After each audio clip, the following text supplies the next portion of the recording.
En la línea tengo ya a mi querido Felipe García desde Chile, si bien, si tengo adecuada la información. Querido Felipe, ¿me escuchas? Te escucho perfectamente, Sergio. Hola, ¿cómo están todos? Me da muchísimo gusto verte. Mira, te estoy viendo y escuchando perfectamente también. Excelente, muy bien. Gracias. Un saludo entonces Estás en para todos. Santiago de Chile en este momento. No, yo soy de Concepción, Chile, más al sur de Santiago, unos 500 kilómetros al sur. Y precisamente en Chile fue uno de los países de esta región de América que tuvo la contingencia con más fuerza y fue de las que primero comenzó. Efectivamente, porque cuando comenzó los primeros contagios prácticamente no se tomaron ninguna medida, ¿no? Se esperó más o menos una semana y unos días más, por ejemplo, para cerrar las escuelas, cuando ya los contagios se empezaban a disparar. Entonces yo creo que en esas semanas fueron críticas para que de algún modo el contagio se divulgara, se diseminara por toda la población. Claro, mi querido Felipe García es uno de los participantes del Diplomado Internacional de Terapia Breve que tenemos aquí en Chihuahua. Él ya estuvo con nosotros en uno de los talleres y Felipe pues es un hermano muy encarecido de psicoterapeutas acá en México. Querido Felipe, sabemos de que has hecho investigaciones en relación precisamente al trauma colectivo, a lo que ocurre en las personas cuando de forma masiva comienza a generarse una especie de miedo, de pánico y que puede perturbar aún más que lo que está ocurriendo realmente. Sí, efectivamente, he hecho hartos estudios sobre trauma y justamente por eso una de las cosas que tenemos que entender al respecto es que la reacción inicial que muchas personas tienen para poder de alguna manera reaccionar y protegerse son de todas maneras esperables, ¿no? Una persona que de alguna manera evita el contacto directo con otro, que piensa reiteradamente sobre esto, que está alerta, ¿no?, a que ocurra cualquier contingencia que lo pueda, por ejemplo, contagiar. Yo creo que son respuestas necesarias en el momento inicial para protegerse del contagio. ¿Cómo hacer para sentirse mejor? ¿Cómo hacer para poder contenerse? ¿Qué hacer hoy a estas familias que nos escuchan? Porque acá en Chihuahua, hoy en el confinamiento, pues hay personas que pasa por su mente muchísimas ideas y que incluso pues tienden a violentarse, ¿no?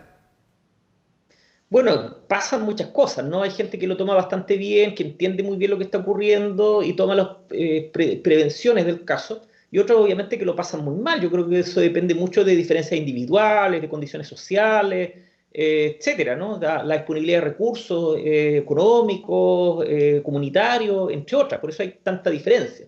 Ahora, en términos muy generales, yo creo que el miedo que algunas personas sienten es absolutamente necesario. Si se acuerdan de una película, Inside Out, ¿no? Se conoció en Chile como Inmensamente o Intensamente, Sí. aparecía el miedo, ¿no? Y el miedo tenía la función de proteger a Riley, ¿no? Cuando aparecía el miedo, era cuando iba a meter los dedos en el enchufe o algo por el estilo, ¿no? Y por lo tanto el miedo lo que llevaba a que la persona se protegiera, se cuidara, que tomara las prevenciones correctas para que no le pasara absolutamente nada. Ahora, el problema es cuando el miedo te sobrepasa, ¿no? Que en lugar de estar a tu servicio, el miedo empieza a dominarte y no reaccionas como tienes que reaccionar. Y eso te puede llevar, obviamente, a tomar decisiones incorrectas, ¿ya? Y no las decisiones que te llevan justamente a protegerte. Claro, y de forma colectiva, ahí en el hogar, ¿qué hacer? ¿Cómo poder canalizar? ¿Cómo poder estar en equilibrio? ¿Cuáles son las principales recomendaciones que podemos dar a partir de todas estas investigaciones que has realizado, mi querido Felipe?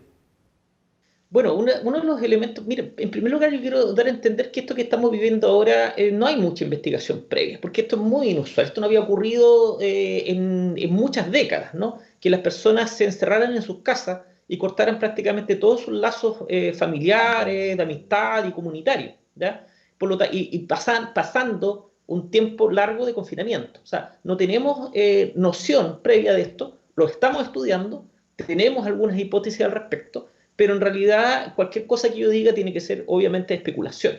Y al respecto a lo que nosotros observamos en general, por producto del hacinamiento o el producto del confinamiento prolongado, es evidentemente un incremento de síntomas ansiosos, de síntomas depresivos y de algunas respuestas como la irritabilidad, ¿ya? Aumenta la irritabilidad. Y eso en concreto es un asunto importante porque a veces uno está confinado con otras personas, ¿no? y al estar confinado con otras personas puede eventualmente llevar a que se generen conflictos, ¿no? Y esos conflictos en familias donde tienen la regla, por ejemplo, de la violencia, con regla me refiero a que acuden constantemente a él o a la violencia para resolver conflictos, entonces en este minuto se puede agudizar. Y de ahí el riesgo, obviamente, del incremento de la violencia conyugal o intrafamiliar, producto del confinamiento.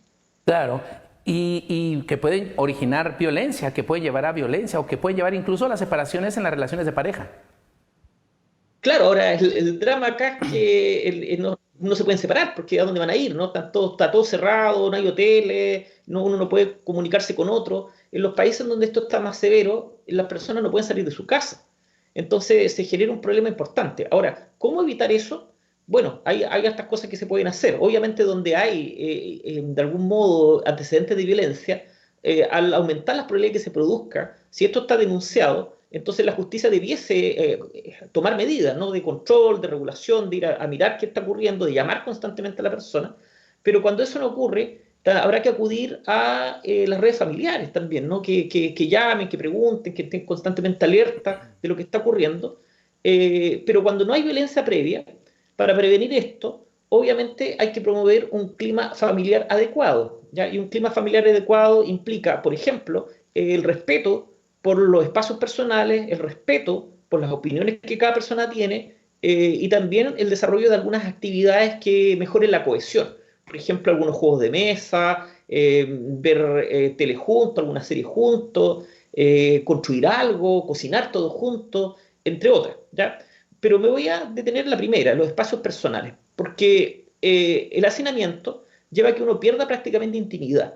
Y aún estando uno en pareja, aún estando en familia, requiere de esa intimidad. Por ejemplo, para hablar con un amigo de cosas que a uno les va ocurriendo, para hablar con la familia, o a lo mejor para hacer alguna actividad que prefiero hacer solo, ¿no? Seguir mi serie favorita, leer un libro, y esos espacios de alguna manera tienen que procurarse al interior de una familia. Lamentablemente, cuando hay hacinamiento, o sea, muy poco espacio, se hace más difícil, pero sí se pueden respetar los silencios del otro o los espacios del otro, turnándose evidentemente para que esto no genere, obviamente, una cosa de, como llamamos en Chile, la ley del embudo, ¿no? Que lo hace uno y el otro no. Y por otro lado, también, si hay niños, también tienen que repartirse las tareas respecto a los niños. No puede ser la mamá la encargada de hacer absolutamente todo con los niños, en cambio el papá se dedica a trabajar y a leer libros y ver la tele, ¿no? Tienen que repartir los roles tanto cuando no hay crisis como la que está ocurriendo ahora, pero con mayor razón cuando hay crisis, porque las personas se van a sobrecargar. Claro, y tomar muy en cuenta que esta situación que está ocurriendo, que si bien puede ser cíclica, es decir, que se puede presentar para el próximo año, dentro de 2 años, no lo sabemos, si bien es cierto, puede ser también que de ser bien contenida, puede ser pasajera, puede ser temporal y tener como la esperanza de que las cosas van a mejorar. Sí, bueno, eso esperamos todo. Ahora lo que nos dicen las noticias es que no tiene para tiempo muy corto esto, ¿no? Lamentablemente las noticias o la información que nos llega nos señala que esto va a estar así instalado meses, ¿no? Y por lo tanto, claro, ahí está la esperanza de que esto se resuelva, que se invente una vacuna, una forma de protección, pero también hay que estar preparado por si eso no ocurre. Y eso significa, evidentemente, prepararse desde el punto de vista que, obviamente, a mí me interesa como profesional de la psicología, desde el punto de vista emocional y también relacional. Claro. ¿Ya? Hay que estar preparado para la contingencia. Felipe, ahí en una de las investigaciones que hiciste, comparabas las respuestas de las personas en diferentes países. Hablabas de México, hablabas de Chile, no me acuerdo si hablaste de Ecuador o de otro, Paraguay, Uruguay, uno de estos países y había cierta distinción. Compártenos. No, hicimos un estudio transcultural donde efectivamente estuvo México y de hecho la mayor cantidad de personas que contestaron nuestra encuesta fueron mexicanos, que nos mostró que había una diferencia importante en los países respecto a las conductas de autocuidado. Sí. Las conductas de cuidado por el COVID tienen que ver, por ejemplo, con lavarse las manos, guardar distancia, entre otros. Y en este estudio, los países como Argentina y Paraguay tenían mejores conductas de autocuidado que los países como Ecuador y Chile. Y lo que vimos al avanzar los días es que efectivamente Chile y Ecuador se dispararon en contagio. En cambio, en Uruguay y Paraguay están hasta este minuto todavía muy contenidos, ¿ya? Y por lo tanto, las conductas de autocuidado iniciales tuvieron gran relevancia con lo que se desarrolló posteriormente con la enfermedad. Ahora, lo importante desde el punto de vista psicológico es que esas conductas de autocuidado estaban relacionadas con la percepción de gravedad. O sea, mientras más yo, persona, entendía que esto era grave, más emitía las conductas que me permitían cuidarme. Y lamentablemente en Ecuador y en Chile, y México les seguía un poquito más arriba, tenían pocas conductas de autocuidado y tenían poca percepción de gravedad. Y descubrimos, al hacer un análisis superficial, de que esta percepción de gravedad no tenía que ver con el número de contagios de muertos, tenía que ver mucho con la respuesta que el gobierno de cada uno de los países tomaba para contener la enfermedad. Los países que eran relajados, que mantenían la producción, que no tomaban medidas concretas, entonces la gente percibía que esto no era grave y sus conductas autocuidadas eran bastante menos adecuadas, ¿no? En cambio, los países que tomaban medidas inmediatas, la gente percibía que esto era grave y tomaba las medidas que correspondían para cuidarse a sí mismo o cuidar a los otros, ¿ya? Y dentro de las medidas del gobierno, la que vimos más relacionada con la percepción de gravedad es una que cuesta mucho tomar porque impacta seriamente la economía, que es el cierre de empresas, ¿ya? Más que otras, ¿ya?, medidas que se pueden tomar. Y al final de cuentas esto es grave, hay que quedarse en casa. Hay que quedarse en casa y los gobiernos de cada país tienen que tomar medidas serias, ¿no? Medidas serias para que la población entienda que esto es grave, ¿no? Y que en realidad puede perfectamente generar una crisis de la cual no sabemos cómo podemos salir de ella. Claro. Mi querido Felipe, para concluir, decirte que te aprecio, que próximamente nos veremos, ya hemos coincidido por ahí en algunos eventos y ¿qué le dices a nuestro público que nos escucha hoy, que están hoy en confinamiento y que están luchando entre la tranquilidad, entre la incertidumbre, entre la ansiedad y entre el equilibrio?